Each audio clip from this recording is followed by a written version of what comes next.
Good morning, children. Today we are going to see our next topic in grammar, present participle. Present participle એનું ગુજરાતી થશે વર્તમાન કૃદંત. એને ડિટેલમાં સમજીએ તો પ્રેઝન્ટ એટલે કે વર્તમાન, એ તમે બધા જાણો છો. પાર્ટિસિપલ એટલે કે કૃદંત. પ્રેઝન્ટ પાર્ટિસિપલ એટલે કે વર્તમાન કૃદંત. હવે તમે કહેશો હજી પણ ખબર ના પડી, વર્તમાન કૃદંત કોને કહીશું? તો ક્રિયાપદનું આઈએનજી વાળું રૂપ હોય એને વર્તમાન કૃદંત કહેવાય. અંગ્રેજીમાં એને પ્રેઝન્ટ પાર્ટિસિપલ કહેવાય. બરાબર? વાક્યમાં જે ક્રિયાપદનું આઈએનજી વાળું રૂપ હોય એને વર્તમાન કૃદંત કહેવાય અને ઇંગ્લિશમાં એને પ્રેઝન્ટ પાર્ટિસિપલ કહીએ છીએ. તો ગયા વિડીયોમાં આપણે જોયું કે ઇન્ફિનિટિવ, ગયા વિડીયોમાં આપણે ઇન્ફિનિટિવ ભણ્યા હતા. ઇન્ફિનિટિવમાં મેં તમને 5 યુઝીસ કીધા હતા, એના 5 ઉપયોગો. બરાબર? કે ઇન્ફિનિટિવ એટલે કે ટુ વાળું મૂળ ક્રિયાપદ, ટુ વાળું મૂળ રૂપ. બરાબર? ક્રિયાપદનું ટુ વાળું મૂળ રૂપ, એને આપણે ઇન્ફિનિટિવ કહેતા હતા. હવે અહીંયા પ્રેઝન્ટ પાર્ટિસિપલમાં ક્રિયાપદના 4 રૂપો છે. બરાબર? ટુ પ્લે, દાખલા તરીકે જો અહીંયા પહેલું જ મેં લખ્યું છે ટુ પ્લે. આપણે ગઈ વખતે મેં તમને ઇન્ફિનિટિવ ભણાવ્યું, એમાં જોયું હોય તો એમાં પણ આપણે કેટલાક ક્રિયાપદોના ખાસ ઉપયોગ વિશે ભણ્યા હતા. એ પહેલો ઉપયોગ હતો. આ ક્રિયાપદનો બીજો ઉપયોગ છે પ્રેઝન્ટ પાર્ટિસિપલ.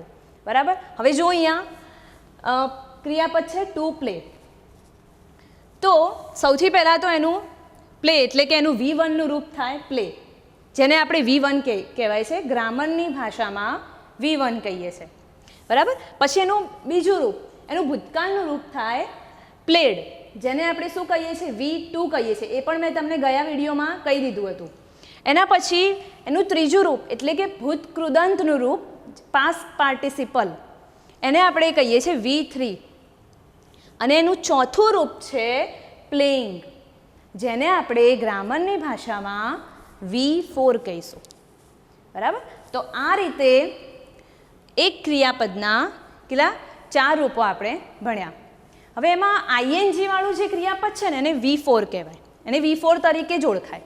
જેમ આપણે અહીંયા V1 તરીકે ઓળખીએ છીએ ને, V1 એટલે ક્રિયાપદનું મૂળ રૂપ, એવી રીતે આઈએનજી વાળા ક્રિયાપદને V4 તરીકે જ ઓળખાય છે.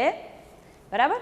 અને આઈએનજી વાળું જે ક્રિયાપદ છે એ ચાલુ વર્તમાનકાળમાં વપરાય, ચાલુ ભૂતકાળમાં વપરાય અને ચાલુ ભવિષ્યકાળમાં વપરાય છે.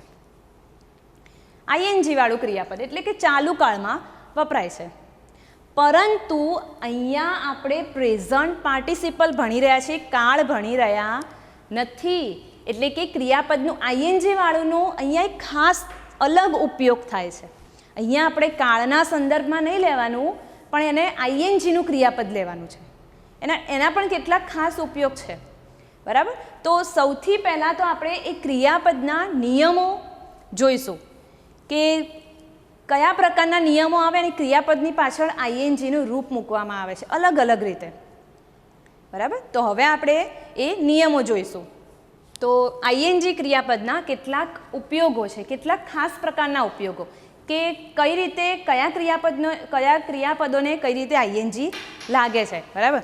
તો એમાં સૌથી પહેલો નિયમ છે કે મોટાભાગના ક્રિયાપદોને ખાલી ફક્ત પાછળ આઈએનજી જ મૂકવામાં આવે છે. ક્રિયાપદમાં શબ્દમાં કોઈ ફેરફાર કર્યા વિના ફક્ત આઈએનજી મૂકવામાં આવે છે.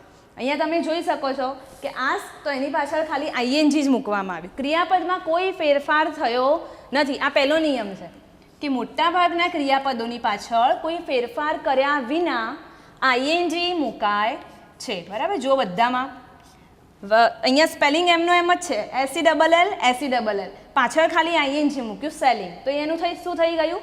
પ્રેઝન્ટ પાર્ટિસિપલનું રૂપ થઈ ગયું. બરાબર? જો એ રીતે tell, telling, call, calling, eat, eating, stand, standing, buy, buying, sell, selling, wash અને વોશિંગ. તો આ થઈ ગયો રૂલ 1, પહેલો નિયમ, કે મોટાભાગના ક્રિયાપદો એવા છે કે જેમાં કોઈ ફેરફાર કર્યા વિના પાછળ આઈએનજી મૂકવામાં આવે છે. હવે છે રૂલ નંબર 2. રૂલ નંબર 2માં શું કહે છે કે જો ક્રિયાપદનો છેલ્લો અક્ષર ઈ હોય, તમે અહીંયા જોઈ શકો છો, જો ક્રિયાપદનો છેલ્લો અક્ષર ઈ હોય તો જ્યારે એનું પ્રેઝન્ટ પાર્ટિસિપલ બનાવીએ તો ઈ નીકળી જાય છે. જો અહીંયા ડાન્સ DANCE, તો જ્યારે એનું પ્રેઝન્ટ પાર્ટિસિપલ બનાવ્યું ત્યારે શું થઈ ગયું? Dancing DANCING. એ જ રીતે મેકિંગ, ટેક, ટુ ટેક આ ક્રિયાપદ છે. ટુ ટેક તો એનું પ્રેઝન્ટ પાર્ટિસિપલમાં ટુ ના આવે પણ એકલું ટેકિંગ. જુઓ બધામાં પાછળ ઈ નીકળી ગયો. એ જ રીતે બીજા કેટલાક છે. ટુ ગીવ GIVE, ગીવ, તો એનું થશે giving. To tease TEASE, tease એટલે ચીડવવું, કોઈને ખીજવવું, તો ટીઝિંગ. બરાબર. પછી ટુ સેલિબ્રેટ ઉજવવું, CELEBRATE, તો એમાં પણ પાછળ ઈ આવે છે તો એ પણ ઈ નીકળી જશે સેલિબ્રેટિંગ. બરાબર. એનું પ્રેઝન્ટ પાર્ટિસિપલનું રૂપ થશે સેલિબ્રેટિંગ. હવે આપણે જોઈએ રૂલ નંબર 3. રૂલ નંબર 3માં એવું કહે છે કે જો ક્રિયાપદનો છેલ્લો અક્ષર L હોય, જો ક્રિયાપદનો છેલ્લો અક્ષર શું હોય? L હોય, તો એનું જ્યારે પ્રેઝન્ટ પાર્ટિસિપલ બનાવીએ ત્યારે L બેવડાય છે. બેવડાય છે એટલે કે L ડબલ થાય છે. જો અહીંયા ટુ ટ્રાવેલ, ટ્રાવેલ એટલે મુસાફરી કરવી, પણ જ્યારે એનું પ્રેઝન્ટ પાર્ટિસિપલ બન્યું ત્યારે ડબલ LING. આ એનો નિયમ છે, નિયમ પ્રમાણે આપણે ફેરફાર કર્યા છે. ટુ કોરલ, કોરલ એટલે કે ઝઘડવું. બરાબર. એનું પ્રેઝન્ટ પાર્ટિસિપલ એનું ING વાળું રૂપ શું થશે? કોરલિંગ. પછી ટુ કેન્સલ એટલે કે રદ કરવું, એનું શું થશે? CE. આ તો L મૂક્યો જ છે પણ બીજો L લખ્યો છે, LLLING. બરાબર. તો એમાં આ રીતે છેલ્લો અક્ષર L હોય તો પાછળ LLING લખાય છે. પણ એક સ્પેલિંગ એવો અપવાદ છે કે એમાં પાછળ L હોવા છતાં પણ LL લખાતો નથી. ટુ ગ્રોલ, ગ્રોલ એટલે કે જંગલી પ્રાણીનું ઘુરકવું. બરાબર. એને ગ્રોલ કહેવાય. તો એમાં જુઓ પાછળ L છે છતાં પણ LL લખાતો નથી કારણ કે એ અપવાદ છે એટલા માટે. બરાબર. હું જે અહીંયા પોઈન્ટ બોલું છું, જે આ એક્ઝામ્પલ છે એ તમે તમારા ચોપડામાં નોટ ડાઉન કરી શકો છો. બરાબર. એના પછી રૂલ નંબર 4. આ એક મહત્વનો નિયમ છે, યાદ રાખવાનો છે, નોટ ડાઉન કરતા રહેજો કે રૂલ નંબર 4માં શું કહે છે? જો ક્રિયાપદનો છેલ્લો અક્ષર વ્યંજન હોય, વ્યંજનને ઇંગ્લિશમાં આપણે કહીશું કન્સોનન્ટ્સ. શું કહીશું? કન્સોનન્ટ્સ એટલે કે વ્યંજન. અને વ્યંજનની આગળનો અક્ષર સ્વર હોય, સ્વરને ઇંગ્લિશમાં કહીશું વોવેલ. બરાબર. સ્વરને ઇંગ્લિશમાં કહીશું વોવેલ. છેલ્લો અક્ષર વ્યંજન હોય અને આગળનો અક્ષર સ્વર હોય. છેલ્લો અક્ષર વ્યંજન હોય અને એની આગળનો સ્વર હોય તો ત્યારે જ્યારે આપણે એનું ING વાળું રૂપ બનાવીએ ત્યારે છેલ્લો અક્ષર બેવડાય છે. જુઓ તમે અહીંયા RUB બેવડાય છે એટલે છેલ્લો અક્ષર ડબલ થાય છે. RUB રબ, ટુ રબ એટલે કે ઘસવું, અને રબનું ING વાળું રૂપ શું થશે? ટુ રબિંગ. જો અહીંયા BING આવ્યું. આ જ રીતે એના બધા એક્ઝામ્પલ છે. ટુ હિટ એટલે કે hitting, to cut cutting, to sit sitting. બરાબર. To run RUN. છેલ્લો અક્ષર વ્યંજન છે. સ્વર એટલે કે AEIOU એ આપણે છઠ્ઠા ધોરણમાં ભણી ગયા છીએ. ધ્યાન રાખજો, સ્વર એટલે કયા? AEIOU. બરાબર. તો છેલ્લો અક્ષર વ્યંજન હોય એટલે કે સ્વરની સિવાયનો હોય અને એની આગળના અક્ષરો સ્વર હોય તો છેલ્લો અક્ષર બેવડાય છે. બરાબર. અહીંયા પણ એક અપવાદ છે, પણ અપવાદ કહું એની પહેલાં અહીંયા કહી દઉં કે છેલ્લો અક્ષર ક્યારે બેવડાય? તો જ્યારે શબ્દમાં એક જ સ્વર આપેલો હોય. જ્યારે કોઈ શબ્દમાં, ધ્યાનથી સમજજો, જ્યારે કોઈ ક્રિયાપદમાં એક જ સ્વર હોય, અહીંયા તમે જો બધા ક્રિયાપદમાં એક જ સ્વર છે એટલા માટે છેલ્લો અક્ષર બેવડાયો છે. પણ અપવાદમાં બે સ્પેલિંગ એવા છે કે બંને સ્પેલિંગમાં બે સ્વર આપેલા છે છતાં પણ છેલ્લો અક્ષર બેવડાય છે. તો આ અપવાદ છે. બરાબર. તો આ રીતે પ્રેઝન્ટ પાર્ટિસિપલના INGના રૂપોનું વાક્યમાં આ રીતે પ્રયોગ થાય છે. આપણે હવે વાક્ય જ્યારે સમજશું, હવે આપણે જ્યારે ડિટેલમાં ભણશું ત્યારે આ બધા જે પ્રેઝન્ટ પાર્ટિસિપલના રૂપ છે એનો આપણે ઉપયોગ કરશું વાક્યમાં. બરાબર. તો હવે આપણે એના પછી પ્રેઝન્ટ પાર્ટિસિપલ હવે ડિટેલ્સમાં ભણશું. બરાબર. આટલી વાર આપણે એના ક્રિયાપદના ING વાળા ક્રિયાપદના રૂપો ભણ્યા કે એને વાક્યમાં કઈ રીતે વપરાય, અને ક્રિયાપદને સ્પેલિંગમાં કઈ રીતે ફેરફાર થાય એ તમારે ખાસ નોટ ડાઉન કરી દેજો અને યાદ રાખવાનું છે, બરાબર. તો હવે આપણે જોઈએ કે જ્યારે વર્તમાન કૃદંત જ્યારે આઈએનજીનું વિશેષણ તરીકે વપરાય ત્યારે તે પ્રેઝન્ટ પાર્ટિસિપલ બને છે. ફરીથી બોલું છું, પ્રેઝન્ટ પાર્ટિસિપલના વાક્યમાં બે રીતે રૂપો વપરાય છે, બરાબર. એક તો જ્યારે વર્તમાન કૃદંત એટલે કે આઈએનજી વાળું રૂપ વિશેષણ તરીકે વપરાય છે, વાક્યમાં નામના અર્થમાં જે વધારો કરે એને આપણે વિશેષણ કહીએ, બરાબર. તો વિશેષણ તરીકે વપરાય ત્યારે તે પ્રેઝન્ટ પાર્ટિસિપલનું રૂપ બને છે. વિશેષણ એટલે કે જે નામના અર્થમાં વધારો કરે છે તે, બરાબર. દાખલા તરીકે મેં અહીંયા લખ્યું છે પહેલું જ એક્ઝામ્પલ, અ રનિંગ બસ. ધ્યાનથી સમજજો, વિશેષણ તરીકે વપરાય છે. વર્તમાન કૃદંત પહેલો નિયમ કે વર્તમાન કૃદંત જ્યારે આઈએનજી વાળું રૂપ વાક્યમાં વિશેષણ તરીકે વપરાય ત્યારે તે પ્રેઝન્ટ પાર્ટિસિપલ બને છે. અને વિશેષણ એટલે કે જે નામના અર્થમાં વધારો કરે તે, બરાબર. હવે જો આપણે ગયા લેક્ચરમાં ટુ ઇન્ફિનેટિવ ભણ્યા હતા, ઇન્ફિનેટિવ ભણ્યા, એમાં શબ્દનું ગુજરાતી મેં તમને વ વા વુ એવું આપ્યું હતું. અહીંયા આપણે શબ્દનું ગુજરાતી શું કરશું? ત તા તું તી, બરાબર. આ રીતે. કઈ રીતે તો જોઈએ. અ રનિંગ બસ. અ રનિંગ બસ, અહીંયા બસ શું છે? નામ છે, બરાબર. રનિંગ એટલે કે દોડતી. અહીંયા આપણે શબ્દનો અર્થ શું કરશું? શબ્દના અંતે તી, દોડતી. એક દોડતી બસ. જો બસ રોડ ઉપર બસ, પણ કેવી બસ? તો દોડતી બસ. તો આ રીતે પ્રેઝન્ટ પાર્ટિસિપલ જે છે એ વાક્યમાં આ રીતે વપરાય છે કે મેં એક દોડતી બસ જોઈ. I saw a running bus on the road. તો એ નામના અર્થમાં અહીંયા વધારો કરે છે. આ કોઈ કાળ નથી દર્શાવતું. તમે એવું ના કહી શકો કે બસ દોડી રહી છે, ના. આ વાક્ય, આ જે શબ્દ છે આ વાક્ય એ કોઈ કાળ દર્શાવતું નથી, કોઈ કાળનું વાક્ય નથી, બરાબર. આ રનિંગ છે વિશેષણ છે, બસ છે નામ છે. આમાં આઈએનજીનો એક ખાસ પ્રકારનો ઉપયોગ થયો છે, બરાબર. આઈએનજી ક્રિયાપદના બે ઉપયોગ છે. એક તો એ પ્રેઝન્ટ પાર્ટિસિપલ તરીકે, જ્યારે આઈએનજી વાળું ક્રિયાપદ વર્તમાન કૃદંત તરીકે કામ કરે છે ત્યારે તે ગ્રામરમાં વિશેષણનું કામ કરે છે.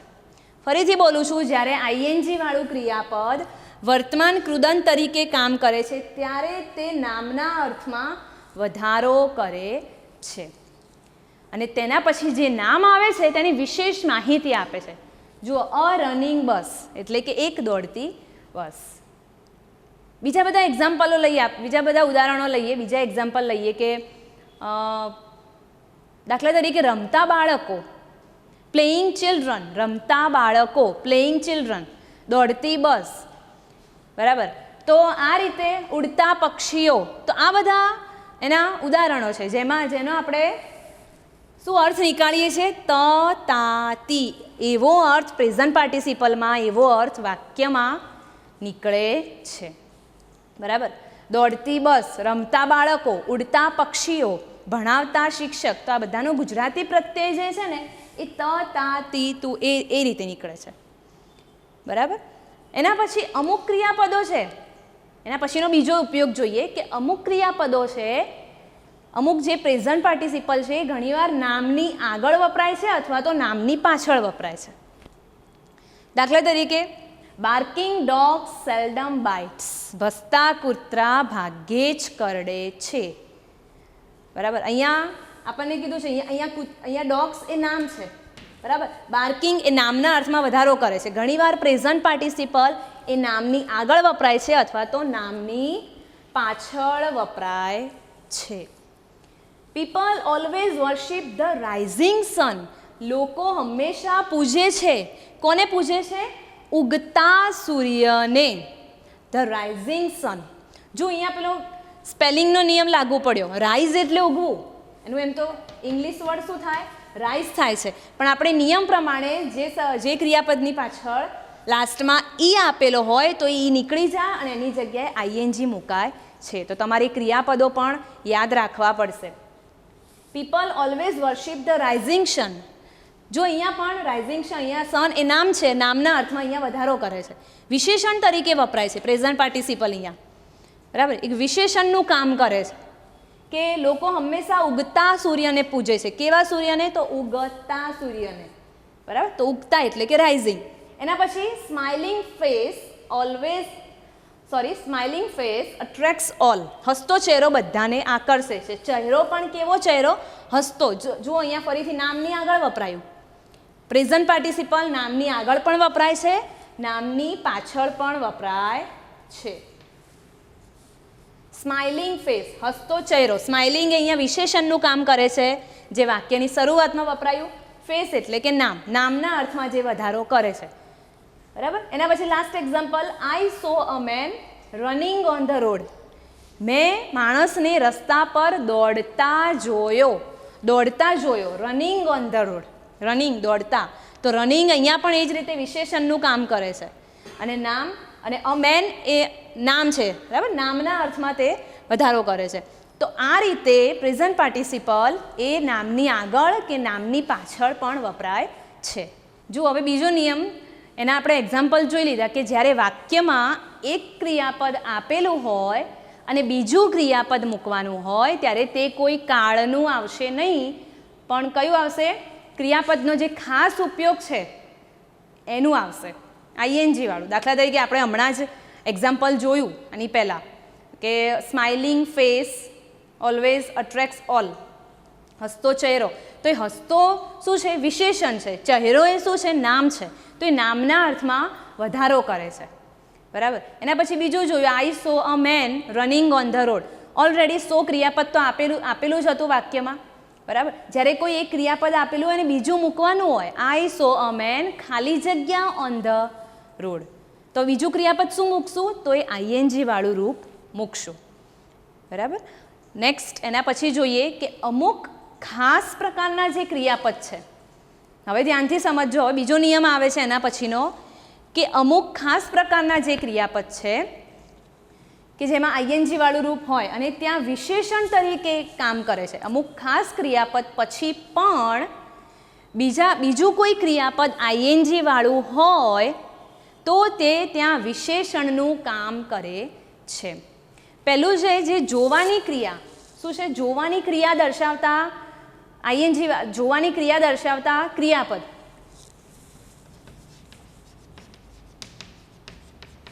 જોવાની ક્રિયા દર્શાવતા ક્રિયાપદ એટલે કે વર્બ. જો અહીંયા ખાસ ધ્યાન રાખજો, જોવાની ક્રિયા દર્શાવતા ક્રિયાપદ એટલે કે સી. બરાબર, સી એટલે જોવું. સી, સો, વોચ. વોચ ઉપરથી વોચ્ડ, પછી ફાઉન્ડ. બરાબર. તો આ બધા જે જોવાની ક્રિયા દર્શાવતા જે જોવાની ક્રિયા દર્શાવતા ક્રિયાપદ છે ત્યાં તે વિશેષણનું કામ કરે છે. ફરીથી બોલું કે અમુક ખાસ ક્રિયાપદ પછી બીજા કોઈ ક્રિયાપદ જો આઈએનજી વાળું હોય તો તે વિશેષણ તરીકે કામ કરે છે. હવે જો અહીંયા આપણે લખ્યું કે જોવાની ક્રિયા દર્શાવતા ક્રિયાપદો હોય તો એના પછી હંમેશા બીજું ક્રિયાપદ આઈએનજી વાળું જ આવે. એના માટે તમારે આ યાદ રાખવું પડશે. જો અહીંયા એક્ઝામ્પલ લખ્યા છે, I see mister Shah teaching in the class. અહીંયા ટીચનું થઈ જશે ટીચિંગ, આઈએનજી મુકાશે. ફરીથી આઈ સી, હું જોઉં છું. અહીંયા આ સાદો વર્તમાન કાળનું વાક્ય છે. બરાબર. I see mister Shah teaching in the class. આ કોઈ કાળનું વાક્ય નથી. હમણાં મેં કીધું એ પ્રમાણે અમુક ખાસ ક્રિયાપદો પછી કોઈ ક્રિયાપદ જો મૂકવાનું થાય તો એ પ્રેઝન્ટ પાર્ટિસિપલનું હોય છે. હું મિસ્ટર શાહને ક્લાસમાં ભણાવતા જોઉં છું. બીજું, we saw a plane flying over the school. અમે વિમાન જોયું. વિમાન અહીંયા નામ છે. બરાબર. નામના અર્થમાં પ્લેન જોયું, પણ કેવું પ્લેન જોયું? ઉડતું પ્લેન. સ્કૂલ ઉપરથી ઉડતું પ્લેન અમે જોયું. તો એ નામના અર્થમાં અહીંયા વધારો કરે છે. બરાબર. એના પછી the principal found a boy sleeping in the class. પ્રિન્સિપલે ક્લાસમાં ઊંઘતો છોકરો જોયો. છોકરો પણ કેવો છોકરો? ઊંઘતો છોકરો. તો અહીંયા પણ સ્લીપિંગ એ વિશેષણનું કામ કરે છે. બોય એ અહીંયા નામના અર્થમાં એ નામ છે અને સ્લીપિંગ એ નામના અર્થમાં વધારો કરે છે. વી વોચ્ડ સચિન પ્લેઇંગ. અમે સચિનને રમતા જોયો, બરાબર, અમે સચિનને રમતા જોયો. તો અહીંયા બધાનો અર્થ એ લાસ્ટમાં ત તા તી એવો જ નીકળે છે. જુઓ અહીંયા ટીચિંગ ભણાવતા, ફ્લાઇંગ ઉડતા, સ્લીપિંગ ઊંઘતા, પ્લેઇંગ રમતા. બરાબર, તો આ તમારે યાદ રાખવાનું ખાસ કે જોવાની ક્રિયા જે દર્શાવતા ક્રિયાપદ હોય એના પછી કોઈ વાક્ય, એના પછી કોઈ શબ્દ મૂકવાનો આવે તો એ હંમેશા આઈએનજી વાળું રૂપ હોય. એ જ રીતે સાંભળવાની ક્રિયા, જોવાની ક્રિયા તો આવી ગયું, બરાબર. એ જ રીતે હવે કોઈ સાંભળવાની ક્રિયા દર્શાવતા ક્રિયાપદ, સાંભળવાની ક્રિયા દર્શાવતા કોઈ ક્રિયાપદ જેવા કે હિયર, હર્ડ, હિયર એટલે સાંભળવું, હર્ડ એટલે સાંભળ્યું, લિસન, લિસન એટલે ધ્યાનથી સાંભળવું, પછી એનું પાસ્ટ ટેન્સ લિસન, બરાબર. તો આ બધા જે શબ્દો છે જે સાંભળવાની ક્રિયા દર્શાવતા હોય, દાખલા તરીકે હિયર, હર્ડ, લિસન, લિસન, બરાબર, આ બધા જ્યારે શબ્દો વાક્યમાં આવે એના પછી કોઈ ક્રિયાપદ મૂકવાનું થાય તો એ પણ પ્રેઝન્ટ પાર્ટિસિપલનું જ હોય છે. દાખલા તરીકે એનું એક આપણે એક્ઝામ્પલ લઈ લઈએ. જોવાની ક્રિયાના એક્ઝામ્પલ આવી ગયા, બરાબર. હવે સાંભળવાની ક્રિયાના એક્ઝામ્પલ લઈએ તો એના એક્ઝામ્પલ જોઈએ કે mummy hard the baby crying in the cradle. Cradle એટલે ઘોડિયું, બરાબર. માતાએ રડતી બાળકીને, ઘોડિયામાં રડતી બાળકીને સાંભળી. તો અહીંયા જુઓ ધ બેબી નામ છે અને ક્રાઇંગ એ અહીંયા વિશેષણ તરીકે વપરાય છે. માતાએ કેવી બાળકીને જોઈ? તો રડતી બાળકીને. Crying, baby crying in the cradle. એ જ રીતે જો લિસન હોય, લિસન, આપણે કીધું સાંભળવાની ક્રિયા દર્શાવતા જે ક્રિયાપદ છે એના પછી કોઈ મૂકવાનું આવે ક્રિયાપદ તો એ આઈએનજી વાળું રૂપ હોય. વી લિસન્ડ ધ કુકુ સિંગિંગ સ્વીટલી. અમે કોયલને સાંભળી, બરાબર. અમે કોયલને એકદમ મીઠું ગીત ગાતા સાંભળી. તો આ રીતે જોવાની ક્રિયા દર્શાવતા ક્રિયાપદ અને સાંભળવાની ક્રિયા દર્શાવતા ક્રિયાપદ પછી કોઈ ક્રિયાપદ મૂકવાનું આવે તો એ હંમેશા પ્રેઝન્ટ પાર્ટિસિપલ આઈએનજીનું રૂપ જ આવે, બરાબર. એના પછી નેક્સ્ટ નિયમ એનો જોઈએ પ્રેઝન્ટ પાર્ટિસિપલનું કે જીરણ તરીકે કામ કરે છે.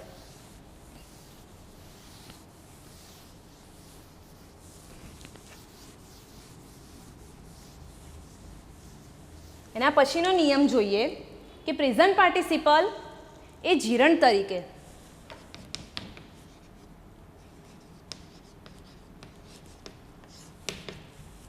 હવે તમે કહેશો કે જીરંડ એટલે શું? તો જીરંડ એટલે પણ આઈએનજી વાળું રૂપ, એને કહેવાય નામ, એનું કૃદંત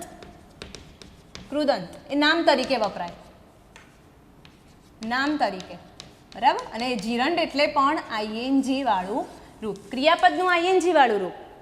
પણ અત્યાર સુધી આપણે જે ક્રિયાપદ જોયા ને બધા નામની આગળ વપરાય, નામની પાછળ વપરાય, નામના અર્થમાં વધારો કરતા વપરાય, બરાબર. પણ હવે આપણે જોઈશું ને તો એ જીરંડ તરીકે, તો જીરંડ એટલે શું? કૃદંત, આઈએનજી વાળું રૂપ. પણ એ આઈએનજી વાળું રૂપ એ સ્ટાર્ટિંગમાં વપરાય છે. તમે આવી રીતે બોલતા હશો રોજબરોજની લાઈફમાં કે walking is the best exercise. ચાલવું એ ખૂબ જ સારી કસરત છે. તો એમાં વોકિંગ એ આગળ આવ્યું તો એ જીરણ તરીકે વપરાય છે ત્યાં. ફરીથી સમજો, જ્યારે આઈએનજી વાળું ક્રિયાપદ વાક્યમાં જીરણ તરીકે વપરાય છે ત્યારે તે નામનું વિશેષણ તરીકે કામ કરતું નથી, પણ તેના પછી હંમેશા એક વચન જ આવે છે. એ હું અહીંયા વાક્ય લખીશ ને એટલે તમને ખ્યાલ આવી જશે, બરાબર. એ વાક્ય લખીશ એટલે, અને એના પછી હંમેશા એક વચન આવે છે. દાખલા તરીકે અહીંયા એક એક્ઝામ્પલ આપણે લઈએ.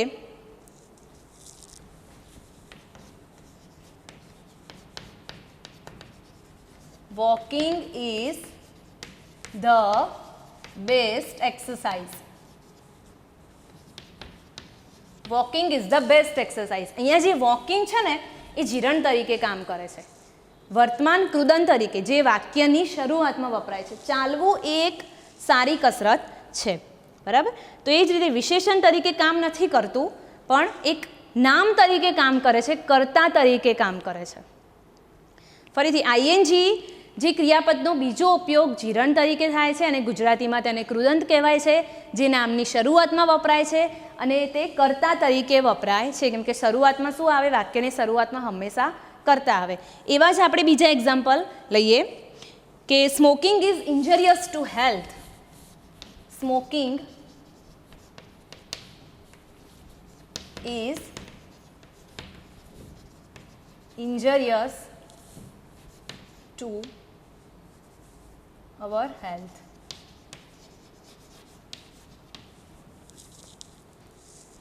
Smoking is injurious to health. INJURIOUS, injurious to health. ધૂમ્રપાન કરવું એ આપણા સ્વાસ્થ્ય માટે ખૂબ જ નુકસાનકારક છે. ઇન્જરિયસ એટલે કે હાનિકારક છે. તો અહીંયા જુઓ, સ્મોકિંગ એ સ્ટાર્ટિંગમાં વપરાયું છે, એક નામ તરીકે વપરાયું છે, એક જીરણ તરીકે વપરાયું છે, વિશેષણ તરીકે વપરાયું નથી. બરાબર. અહીંયા આપણે બીજું એક્ઝામ્પલ જોઈશું કે cheating is a bad habit.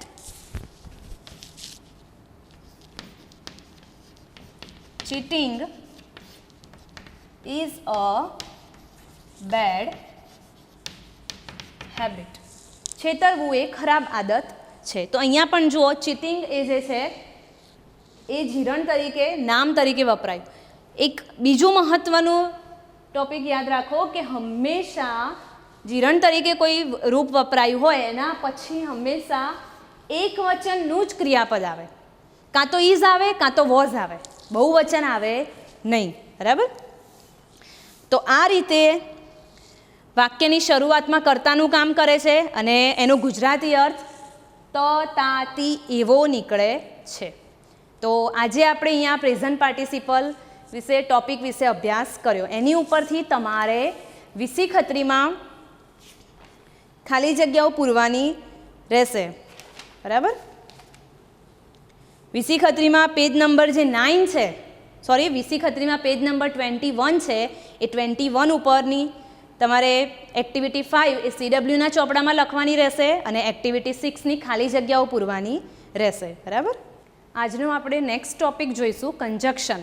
કન્જક્શનને ગુજરાતીમાં કહેવાય સંયોજક. બરાબર.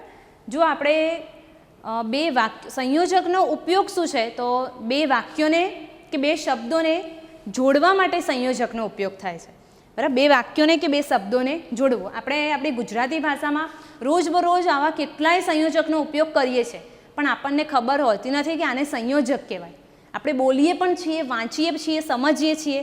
બરાબર. પણ આપણને એ ખ્યાલ નથી હોતો કે કોને સંયોજક કહેવાય અને એનો કઈ રીતે વાક્યમાં ઉપયોગ થાય. તો આજે આપણે જોવાનું છે કંજક્શન, જેને ગુજરાતીમાં કહેવાય સંયોજક. બરાબર. તો આપણે આજે 3 કંજક્શન વિશે ભણવાનું છે, એન્ડ, ઓર અને બટ. એન્ડનો અર્થ થાય છે અને. શું થાય? અને. આપણે ઘણા બધા રોજબરોજ વાક્યો બોલીએ જ છે કે જેમાં અને શબ્દનો ઉપયોગ થાય છે. બરાબર. તો એને વાક્યમાં કઈ રીતે પ્રયોજવું? તો જુઓ, આ રીતે આપણને વાક્ય આપ્યું છે, જેવી રીતે એક્ઝામમાં પણ તમને આ રીતે જ વાક્ય આપેલું હશે. Meena is honest. મીના પ્રામાણિક છે. એનો એ જ, મીનાની જ અહીંયા વાત કરવામાં આવી છે કે Meena is hard working. Meena એ સખત મહેનતુ છે. હવે જો આ રીતે લખવા જઈએ તો વાક્ય બહુ લાંબુ થઈ જાય. કંજક્શનનો ઉપયોગ શું છે? બે લાંબા લાંબા વાક્યો હોય અથવા તો બે અલગ અલગ શબ્દો હોય એને જોડવાનું કામ કરે છે. બરાબર. તો અહીંયા આપણે આટલું લાંબુ વાક્ય ન લખતા એને શોર્ટમાં લખવું હોય કે મીના પ્રામાણિક છે અને સખત મહેનતુ છે, તો બીજી વાર કરતા મૂકવાની જરૂર નથી. જુઓ, આ રીતે લખી શકાય, Meena is honest and hard working.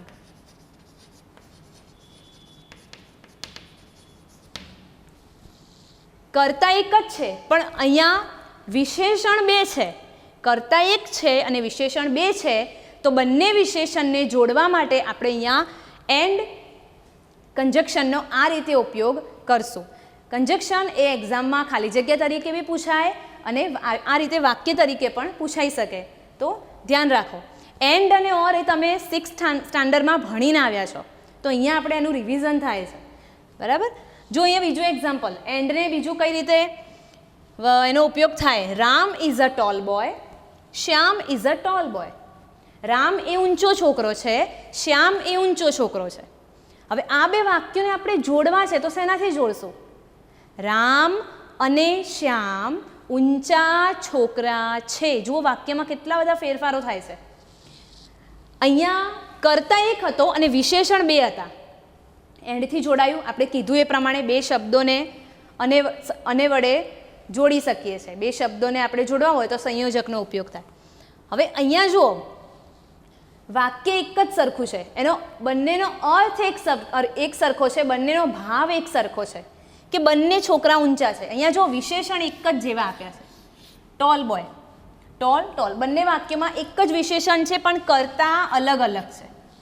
તો આપણે અલગ અલગ કર્તાને જોડશું કે રામ અને શ્યામ. શું લખશું? રામ એન્ડ શ્યામ. હવે જો અહીંયા બે છે એટલે બહુવચન આવે. આર નીકળી જશે કેમ કે બહુવચનમાં આર્ટિકલ એ મુકાય નહીં. આર ટોલ અને અહીંયા બોયનું થઈ જશે બોયઝ, કારણ કે બહુવચનમાં નિયમ લાગે છે એસ મૂકવાનો. બરાબર? તો આ રીતે થયું એન્ડ સંયોજક, એન્ડ કંજક્શન. એના પછી જોઈએ છે બીજું છે ઓર. ઓરનો અર્થ થાય છે અથવા. શું થાય? અથવા. એન્ડ શીખી ગયા છીએ આપણે 6th સ્ટાન્ડર્ડમાં, ઓર પણ ભણી ગયા છીએ. ઓરનો અર્થ થાય છે અથવા. જ્યારે આપણે એ શું સૂચવે છે તો કોઈ વિકલ્પ સૂચવે છે. બે વિકલ્પમાંથી, બે ઓપ્શનમાંથી કોઈ એક ઓપ્શન જ્યારે સિલેક્ટ કરવાનો આવે ત્યારે તે વાક્યમાં ઓર સંયોજકનો ઉપયોગ થાય છે. જો આપણે કોઈના ઘેર જઈએ છીએ અથવા તો કોઈ આપણા ઘરે કોઈ મહેમાન આવે તો આપણે એમને શું કહીએ છીએ? તમે ચા લેશો કે પાણી? અથવા તો તમે ચા લેશો કે કોફી? તો અહીંયા મેં કયો સંયોજક વાપર્યું? કે. અથવા. બરાબર? જો અહીંયા એને આ રીતે લખાય, will you have T or coffee? તમે ચા લેશો અથવા કે પછી કોફી લેશો? તો અહીંયા ઓર ક્યારે વપરાય? તો જ્યારે વાક્યમાં બે ઓપ્શનની વાત કરવામાં આવી હોય ત્યારે ઓર શબ્દ પ્રયોજવામાં આવે છે. એના પછી we will go to Ambaji by car, sorry by bus or by car. અમે બસ દ્વારા અથવા કાર દ્વારા અંબાજી જશું. જો અહીંયા આપણને બે ઓપ્શન આપી દીધા છે, કાર અને બસના બે ઓપ્શન આપી દીધા છે. બે ઓપ્શનને જ્યારે જોડવા હોય ને ત્યારે ઓર કંજક્શનથી જોડાય છે. એના પછીનું વાક્ય થોડું અલગ છે, ઇમ્પેરેટિવ સેન્ટેન્સ છે. કઈ રીતે? Sit quickly or leave the room. આનું ગુજરાતી અર્થ શું થશે? સિટ ક્વિકલી, શાંતિથી બેસો, શાંતિથી બેસો કે પછી રૂમ છોડીને જતા રહો. અહીંયા આપણને બે ઓપ્શન આપ્યા છે કે શાંતિથી બેસો કાં તો પછી રૂમ છોડીને જતા રહો. તો આ બંને વાક્યોને જ્યારે જોડવા હોય, આ બંને શબ્દ સમૂહને, ફ્રેઝીસને જ્યારે જોડવા હોય ત્યારે ઓર સંયોજકથી જોડવામાં આવે છે. બરાબર? હવે એક અહીંયા નવું કંજક્શન ઉમેરાય છે બટ. બટનો અર્થ થાય છે પણ. શું થાય? પણ. આપણે રોજબરોજ એવા ઘણા બધા વાક્યો બોલતા હોય છે જેમાં આપણે પણ શબ્દનો ઉપયોગ કરીએ. તો એ ક્યારે ઉપયોગ થાય? તો જ્યારે કોઈ એક વાક્ય સાદું વાક્ય હોય અને બીજું કોઈ વાક્ય એ પહેલાં વાક્યનું વિરોધી હોય, એનાથી વિપરીત હોય, ત્યારે વાક્યમાં બટ શબ્દ પ્રયોજવામાં, બટનો ઉપયોગ થાય છે. જો વિનુએ સખત મહેનત કરી, કોઈ પણ કાળમાં કંજક્શન વપરાઈ શકે. બરાબર? આપણે આવું રોજબરોજ બોલીએ જ છીએ કે વિનુએ સખત મહેનત કરી. હી કુડ નોટ સક્સીડ, તે સફળ થઈ શક્યો નહીં. મહેનત કરી હોય સખત તો સફળ થઈ જાય, પણ અહીંયા જુઓ એનું વિપરીત, એનું વિરોધી સેન્ટેન્સ આપ્યું છે.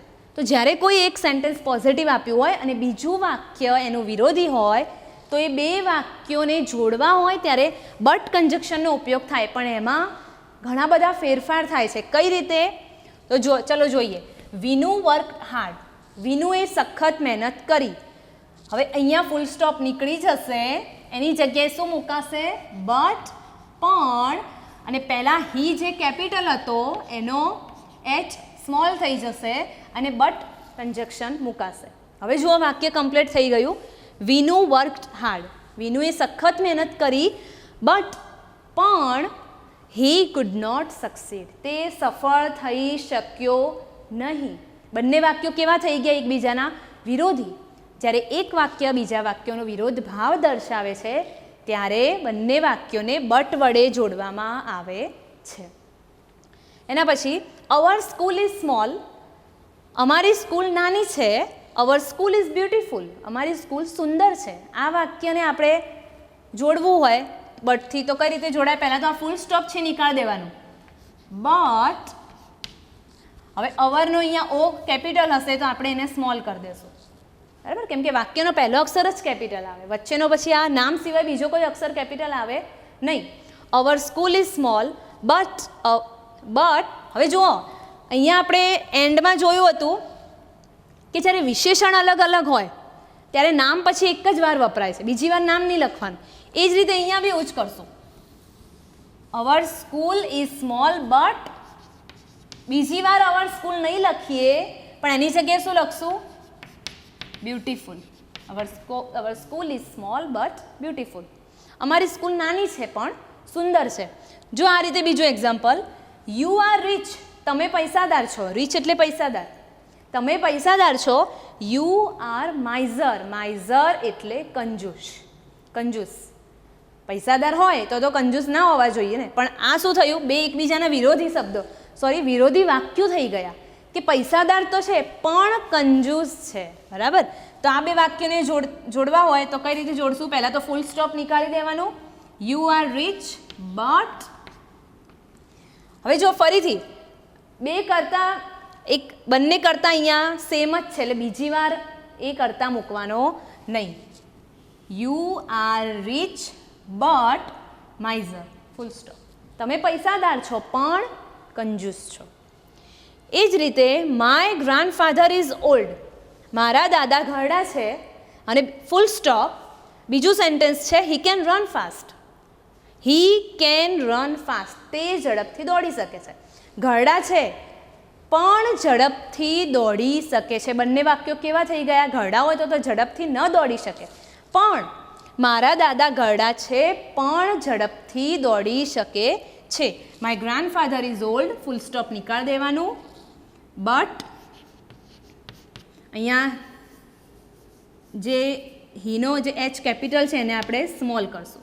પણ તે ઝડપથી દોડી શકે છે. But he can run fast, બરાબર?